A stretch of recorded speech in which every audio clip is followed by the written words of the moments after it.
like Smeagol from Lord of the Rings. Right. He Right. self-destructs. And sometimes it is like, oh good, like they like a relief. But like in Smeagol's case, I honestly feel pity for him. You Like, do. Yeah. yeah, I feel Yeah. sorry for him. Because if they could just let go, if they could, then they Yeah. wouldn't self-destruct. They did it to themselves.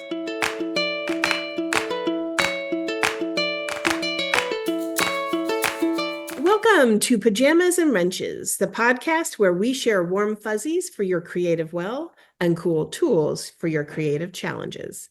I'm PJ Gardner Schweitzer, author of the Horace and Bunwinkle series and The Great Zudini from HarperCollins. And this is I'm Sarah Allen. I am the author of two contemporary middle grade, What's Treasure Made of and Breathing Underwater, and two spooky middle grade, The Nightmare House and Monster Tree. well, Yay! we're Do excited to be here today. you have an inspiration for us? What has been inspiring you? Okay, so I watched this Nat Geo, so this National Geographic I'm documentary, sold already. right? About Shackleton, the Ernest Shackleton, who went to Antarctica, right? Mhm, And mhm, this is in like 1914, right? That he mhm, goes. mhm. And it is and the documentary was brilliant. Like it's on Disney Plus. That's where I saw it anyway. Okay, And okay. it was two stories. It was the story of Shackleton's expedition that went just horribly wrong. And then the story of this crew, these researchers, these whatever, who were trying to find his boat or his boat. You Wow. can tell I don't do a lot of nautical stuff, but his that had sunk, right? And they had been searching for years for it. Um, and so it's the two stories. And obviously Shackleton's is more let me just tell you, it was tense. And I was Oof. like, right. So Ernest Shackleton decides, right, like he's an adventurer, he's an explorer, and he wants to go what he wants to do is I think he wants to traverse Antarctica, like, Mhm, right, that's mhm. the actual goal because people had already reached Antarctica, right? So Right. he does this really crazy thing, and he doesn't really necessarily hire like explorer types, but people he thinks will who have the right attitude, because he's this like optimism guy, right? So he's really Wow. good for people like this. But in a very modern way of thinking, Shackleton also brought a photographer, cinematographer with him Ooh. to document the journey. So we have real photos and film, like video, so to speak, of of the events, like of the stuff, right? Wow. And it basically everything that can go wrong goes wrong, and yet nobody died. Like it is as Wow. absolutely desperate as you could possibly imagine, for them from the time they get Oh down my there, goodness. right? But nobody dies. And so it was looked at as this, and like, right, it's a failure. He didn't do what he went out to do, but he brought everybody home. Mhm, And mhm. it reminded me of like Apollo 13, right? Ah, Right. uh-huh, Where uh-huh. you have a mission, but then things go wrong. And now it's actually more inspiring that we were able to get you home, right? Like that. Mhm, mhm. So it's that story. And then it's also the story of them trying to find it. And it was very interesting. It was very interesting. But what I will tell you for sure, as I watched it, I was like, I think a lot of the things that you think are a problem are probably not as bad as you think they are, right? You know what I mean? It was a great perspective builder, right? Because I was like, Okay, are okay. you eating seal blubber for 4 months, never knowing if he's going to be able to come back and find, like if someone's coming to rescue you? And I was like, no, no, I'm not. Um, I mean, Sarah, some of the stuff these men went through was uh, like it's unfathomable. But Oh my basically, what gosh. happens is they get down there and weather turns or whatever, and they're stuck. They can't get out. And the name of his ship was the Endurance. He had renamed it, right? Like, and Ah. then they took it and the Endurance. So things just keep getting worse and worse and worse. But he had a rule, optimism, right? And because he had handpicked these people, they survived, right? They did this Wow. under some of the you couldn't even, right? And then they'd be like, oh, the penguins, right, are there, right? And I'm just Yeah. at one point the penguins are just watching them, and I'm like, these penguins are like, what are you doing here? Like, you guys Yeah. go for this, go home. you know and I which actually now makes me think that would be a really funny like book if you Picture book. Oh my gosh, it would. like all That'd be these penguins are hilarious. all these like animals where humans are where they shouldn't be, and they're like, go home. What are you doing? Go home. The best place for you is not here. um but and it didn't inspire me so much story wise, although I mean it is a fantastic story, right? Mhm. It inspired me like with stamina, like with endurance. If you remember, this is a marathon, not a sprint. A creative career is not a sprint. And often, and we did talk about this, I think, in a previous Mhm. podcast, but it is slow, right? But slow and steady wins the race, right? Like you can, right? You can build. And often what's very successful immediately, it doesn't sustain a career. You know what I mean? Yeah. Yeah. And I think, like now sort of switching from Shackleton to kind of like us, but like is this idea that um it's what does success look like to you, Mhm. right? Mhm. And Mhm. I think that we get very bogged down with shinies, and because look, we basically still have a lizard brain, and we're like, ooh, the shiny. um Yeah. but like, what does so that was a failure, but he was very successful afterwards. Although very sadly, World War I was raging, and so he gets all the Uh, men home, right? And then several of them died in oh World my War One. goodness. I Oh mean, my like, can you goodness. imagine surviving these horrific conditions, Yeah. coming and then And then go into the trenches. yeah. It's like, oh Yeah. my gosh. Which actually at that point would have probably would have been felt better. You're like, this is nothing. One time all the toes on my right foot, like Yeah. And you're absolutely right. Okay, so I got a really sucky rejection, but I'm not eating seal blubber for 40 days. Or yes. Yeah. and I think of like the day to day of like, I can't write unless I have my perfect mug and the right music and I get that. I so get Yeah. that. But like Yeah. the progress is not going to be made if we don't have the ship name, the endurance. Yeah. Like Yeah. I tell people all the time, like, if you want to be a successful writer, I have so many writer friends who I think are genuinely more talented writers than I am, but they're Mhm. not published because they kind of niggle with one project for forever and ever, or they let fear of the rejection get to Yeah. them, and so it's an endurance thing, it's a grit thing more than it is a talent thing, for No, I sure. 100% agree. And there's a great book called Grit by Angela Duckworth, I think is who. Mm-hmm, mm-hmm.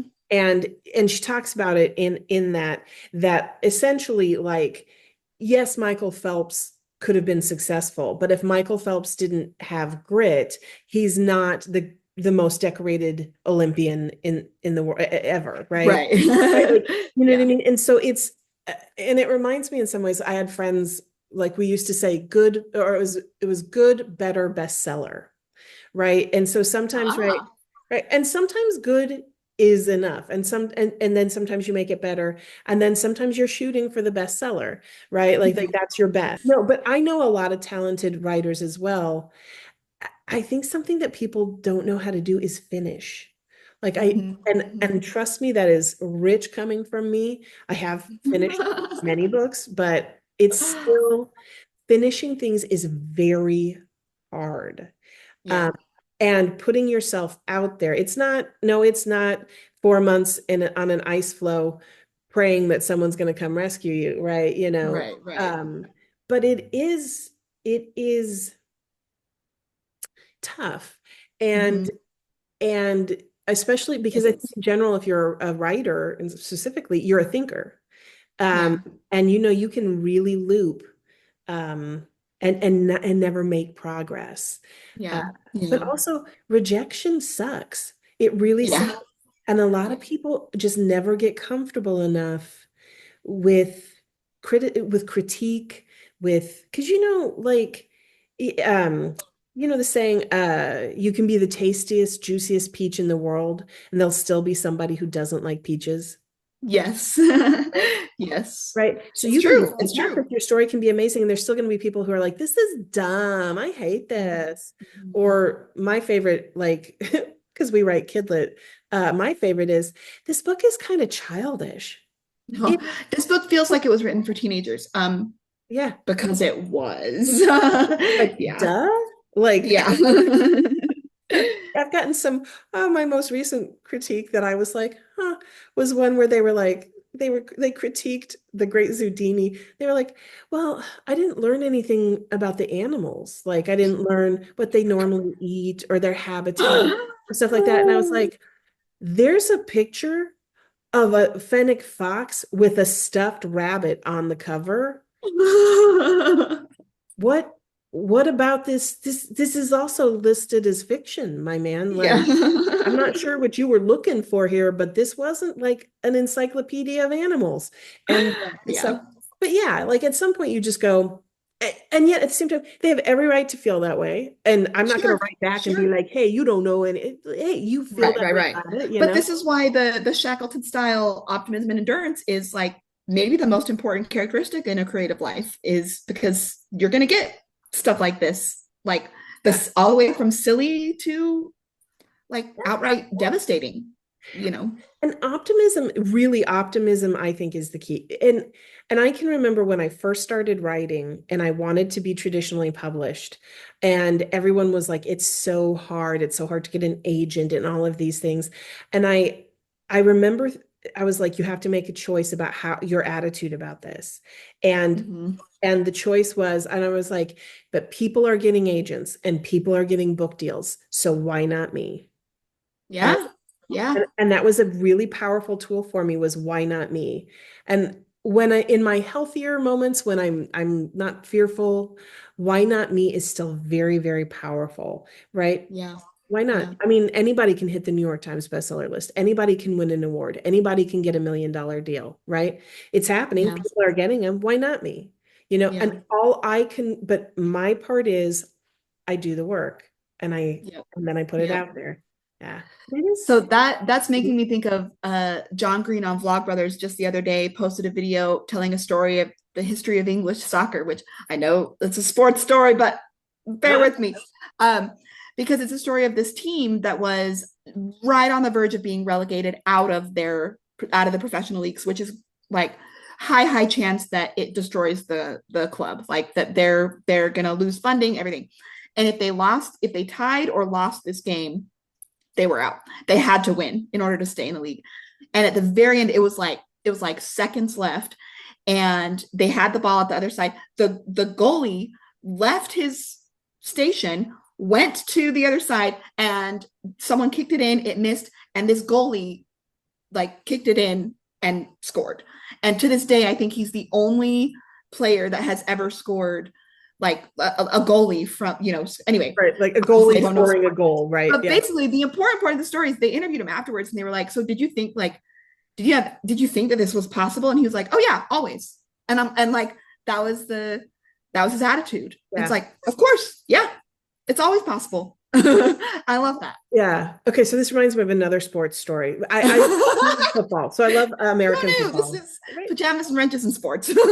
We talk about inspiration, and I'm always inspired by people who keep going, right? Mhm. Because I Mhm. am I am a professional level quitter. I'm like, it's too hard, not doing it. I mean, like the fact that I have any career at all is really something of a miracle, because I'm like, too hard, I quit. And I do believe there is power in quitting. There's definitely times when it's like, okay, you should quit. That's killing you, right?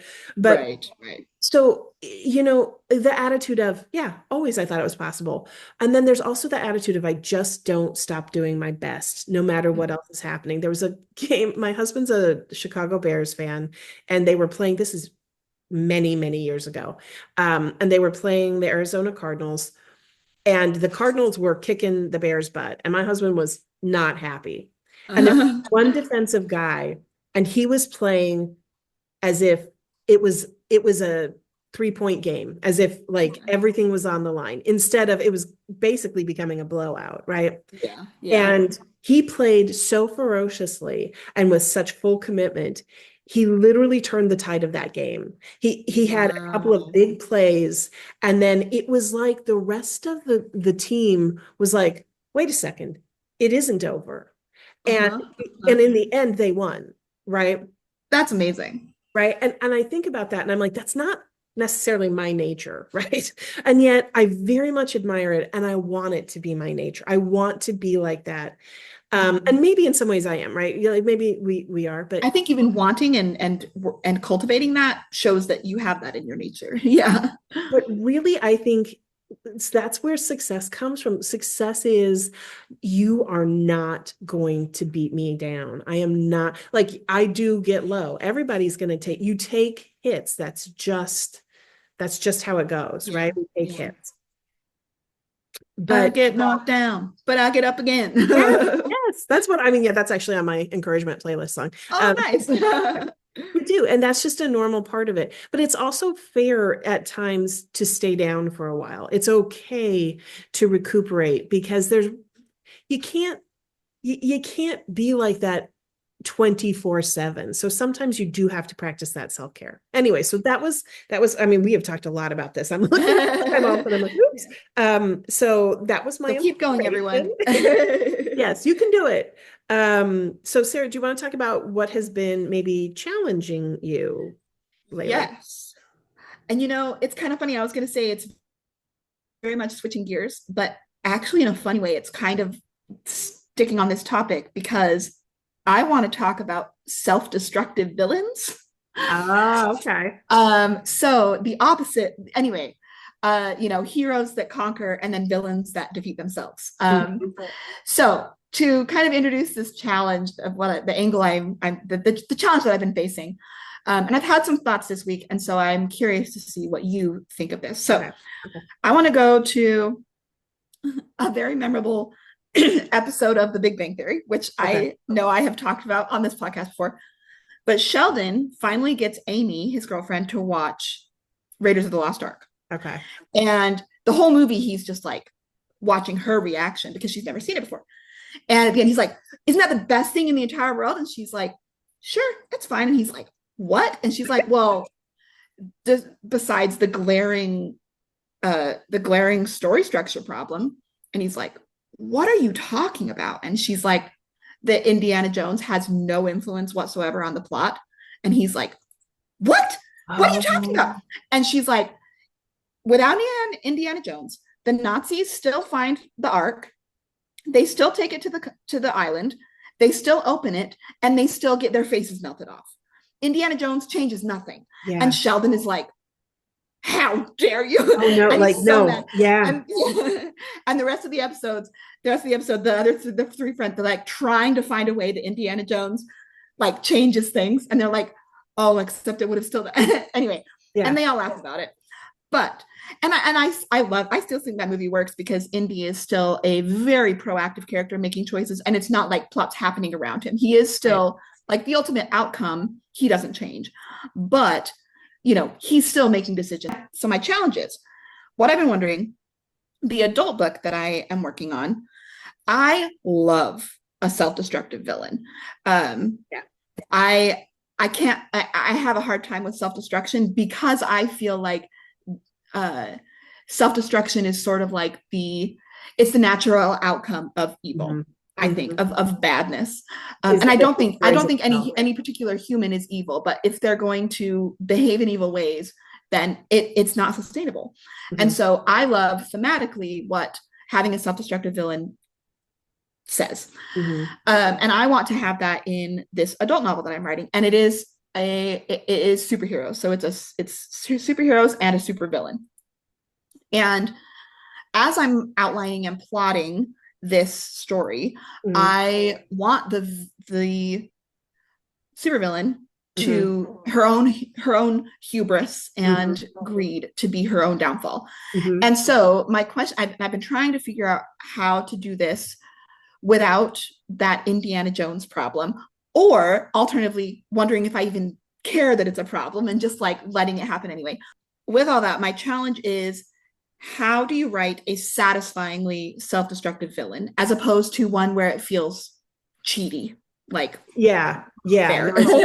Yeah, I think it depends on the stakes to a certain extent, right? Interesting. Okay. So why can Indy not, why are we still satisfied at the end of Raiders of the Lost Ark?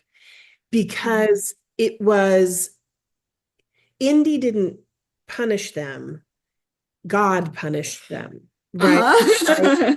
The universe, right? yeah. But they got what they created, right? And I think another reason that it's so satisfying is that Indy never gives up, even though ultimately he isn't the reason that they're punished. Right. If it had worked out that something really mundane had happened there, he would still have been trying to escape so that he could do something to affect the outcome. And I think that's why that sort of works, right? But the stakes were, they wanted it for supernatural spiritual power. And because they weren't worthy of it, right, it destroys them. But they'll never see that because all they see is power. So I think it depends now, like what your supervillains like. So again, so I talked about core values. I don't remember if this one or another episode, right? But what is your villain value? And then, right, how is that turned? I sort of corrupted, like yeah, their value, like taken to extremes. And I think Western audiences in particular like an active hero that causes the downfall, but in life, it is often like when you think about, like, say, and these aren't supervillains, but like the French Revolution, the ones who started it were eventually killed. Like those guys were all, and I think at least one of them was beheaded, like went to the guillotine, right? And so it evil eats itself, right? Like that. I mean, are the most evil, like if you think of the most evil person in history, the most people think of Hitler. Right. He self-destructed. Yeah. Like he did. He self-destructed. Yeah. And I think because evil isn't sustainable, right? And evil's insatiable, right? Yes. Greed is insatiable, right? And these things, right? So it's really like gluttony in a way, right? It's really that it eats itself. Yeah, it eats itself, right? So I think if you're looking at this, what you really have to decide is how important is it that your protagonists are the instrument of the downfall, or that because your protagonists could be saving people while your supervillain it basically destroys herself, right? Yes. Right. And that's still a satisfying ending because they're still doing what they were there to do, right? Yes. And it is the specific ways that my supervillain targets my heroes that end up, like, it's those specifics that end up bringing about her downfall. Right. So I'm hoping that will be a good balance. I think of like other really satisfying, like Smeagol from Lord of the Rings. Right. He self-destructs. And sometimes it is like, oh, good. Like they like a relief. But like in Smeagol's case, I honestly feel pity for him. You do. Yeah. Yeah. You feel sorry for him. Because if they could just let go, if they could, then they wouldn't self-destruct. They did it to themselves. Walter White in Breaking Bad. Yeah. It's why I can't watch that show, because you care about him so much and he just destroys himself. It destroys himself. And I think that's just as satisfying, though. Do you know what I mean? Right. I mean, there's a reason it's such a popular trope. Yes. Yeah. So I think really, as you're looking at it, I think it's less about, it's the promise you make early in the story, right? Okay. So in a way, okay, let's go back to Raiders of the Lost Ark. which Mhm. we didn't say spoilers. Anybody knows? Yeah. Like a 40-year-old movie, but in case Yeah. spoilers. But think about it from the beginning, they do set it up as a sort of supernatural thing, right? Right. That the Mhm. occult, right? And Mhm. they set that up and they plant the seeds. So they've promised us something. So Mhm. when that happens, even though it's not Indy, it's right there, Indiana Jones that saves Mhm. Mhm. the day is saved, and it's saved by the very thing that we've seen that has been planted all along. Right. So I think it's kind of what promise are you making early in the story Right. that determines how you defeat or how your villain ends. Does that make Right. sense? Right. Right. And that's as much about their character as it is about yours, right? Or about your Right. heroes.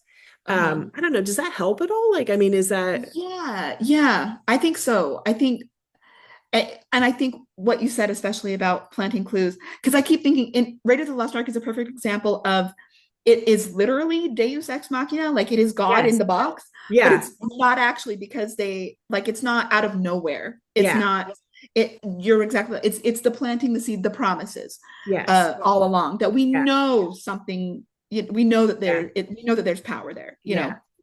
Because, and we know there's power there because we're watching with them and it's not ridiculous, right? Right. It's not ridiculous that they've put these things on because now we're like, what's going on, Yeah. right? Yeah. Yeah. So so I really do think it's that. So I think you kind of decide early, like your early book determines or your early story determines, I think, your denouement, right? Right. Right. Um, and some of it is about, honestly, I think it's about what's satisfying to you, but you know how we get Mhm. weird and we kind of like know our characters so well and all of that.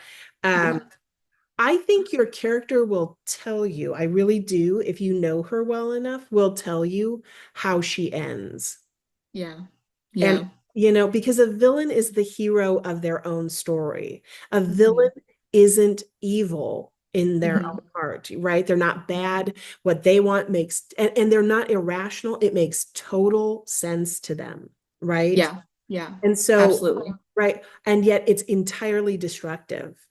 Yes. Right. And so then I think that also determines kind of like how you would end them. I think like Yeah. And with that, with you saying that, it's almost kind of like the difference is between a villain and a hero is in some sense the villain doesn't learn what they need to learn, and through yes, that they're destroyed, and the yes, hero, even if they fight against it for the majority of the story, eventually they I guess become humble enough to learn what they need to learn. And I mean, and in it's humility actually that saves Indiana Jones. Like he knows that he has to respect yes. the power that's, whereas the Nazis are not, Right. But they're yes, they're trying to use it for their own advantage. yes. Yeah. And ultimately he has a respect for it that they don't. Like they want Yes. to use it. And again, so much of this is about power. How do I use power? But I really think you're right. It's Mhm. about who learns and who doesn't. Think about Tony Stark. Just think about the Avengers, the Yeah. first Avengers movie, right? You're not the guy to lay down on the wire, right? He and Captain America are fighting, right? Right. Right. And Right. then he's the one that's going to take the bomb and destroy everything and realizes he may not make it, right? Yeah. Yeah. But Thanos never learns anything, Yes. Yeah. right? Yeah. Also, though, I think it has to do with your belief in your rightness, right? The reason a villain doesn't learn is because they never doubt that they're right. They know that the course that they've set is the right one, even though it isn't, right? It's Even, like they can't acknowledge anything bigger than themselves in yeah, the that yeah, they understand everything. There's nothing. Yeah. Yeah. yeah. Yeah. And in fact, actually in real life too, what people can't be wrong, Hmm. right? Like you Hmm. see that Hmm. being wrong is very destabilizing to people. And that's another way Yes. that your supervillain can fall and Mhm. self-destruct is that it is an internal meltdown of, but I can't be wrong. This was the right path all along. And then to be Right. faced with that, like that's more psychological, I think, though, than, like superhero type stuff. But Well, but that's what, but I mean, I don't think that that's necessarily like comedy. That's what makes it satisfying. That's what makes a really good super villain as opposed to a bland one, right. is the psychology of it and Yeah. the thematic, are what is it that their arc, and are they learning or are they not, Yeah. Well, and because Thanos doesn't learn because Thanos did it once and it worked. So Yeah. it has to always, you know what I mean? But again, that Yeah. comes back to the learning, Yeah. So yeah. Yeah. No, I think that's Interesting. really, yeah. Okay. I hope that was helpful though. Like, Very definitely. And it gives me faith that what I've outlined is not immediately awful and terrible. And, beta readers, once I've actually written it, I can yeah. dial it different ways. But And I mean, sometimes we have to write it wrong to write it right. So yes. like, you're gonna try it and then you'll see if it rings true. Yeah. And I mean, I hate that, but like I'm like, oh, no wasted words, but I always still want to get a perfect first draft. So but Yeah.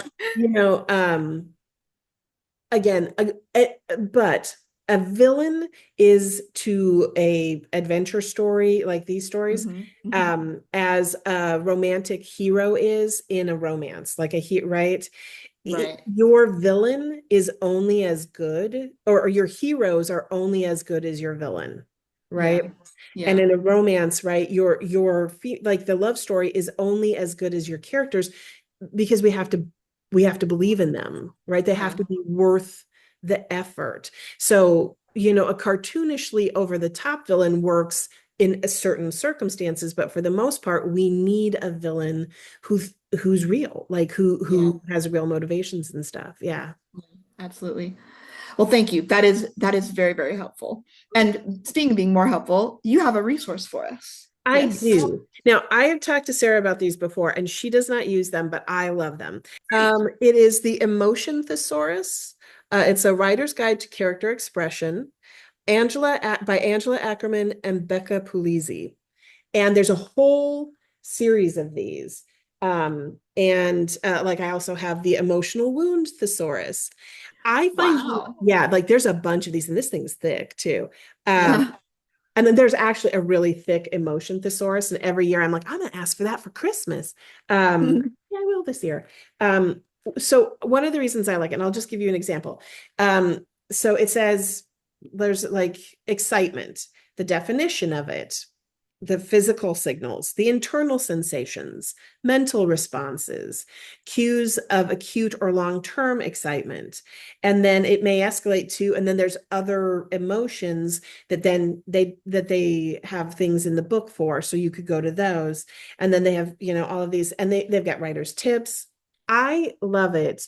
It gets me started because a lot of times, I don't know if you're like this, like I realized my characters feel it in their chest a lot. I think it's because I feel stuff in my chest a lot, but then I'm like, or their stomach, and I'm like, I might need something different, like a different internal Yeah. response. Right. But I find them very useful. And like I said, there's a whole series and you can find them anywhere books are sold. I find them as a very useful tool. Hmm. Hmm. That's awesome. Yes. That sounds great. I will have to experiment and try. All right. And now you have our words of wisdom. Yes. I want to close this episode with one of my very, very favorite people, Vincent van Gogh. And he said, there is nothing more truly artistic than to love people. And the reason that has been on my mind, I've seen a lot of, I feel like lately right now, there's just a lot of conflict going on. I've seen a lot of like, you know, categorizing, and I'm not going to talk to these people, and a lot of tribalism going around. And I think coming from one of the greatest artists of all time, Mm-hmm. him saying, uh, there's nothing more truly artistic than to love people. And I think, I mean, that sounds nice, but I want to take it even like literally, like at a deeper level. Like, I think the reason he was so able to do what he did is his openness to people and to the universe and to Yeah. all of that. And I think in our, talking about writing villains and everything, you can't write a good villain if you don't love them in some sense, like and honestly, it kind of takes a little bit of that. Loving the villains, along with all the other characters, and you can't do that if you're not practicing that in real life. And I think this is impossible to achieve in actuality. In practice, like there's some hard things. There's some people who it's perfectly justifiable to, even if you love them, to be careful about involving them in your life, that kind of thing.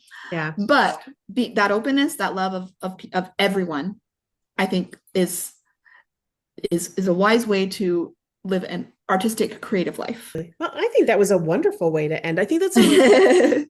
And I thought, Sarah, thank you. I appreciate you being like, I appreciate all of what you said in that too, because there's an understanding. I think a lot of what people don't understand is that people are genuinely scared and hurt, and we don't get to control other people's responses to things, to us, to situations.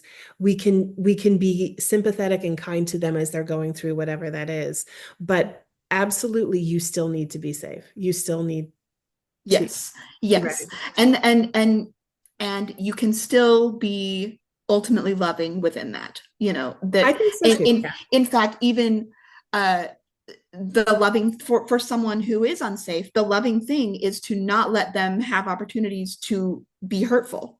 I mean, that's not helpful to them. That's not helping you or them. And so the loving thing is, there's possible safe ways to love everybody. And I just think that's kind of what Van Gogh's getting at. And I think that also loving everybody isn't liking everybody necessarily. Sure. Right? You know what I mean? You're like, sure. I love you as a human being. I love you as someone who has the potential to be an agent of light, those sorts of things. I love you because you're here and we're all going through stuff. But I also don't know that I trust you or those are very different things. Yeah, definitely. Oh, well, that was such a good, thank you. We'll say it one more time, Van Gogh. There is nothing more truly artistic than to love people. And on that note, keep writing, keep loving, and we will see you at our next episode.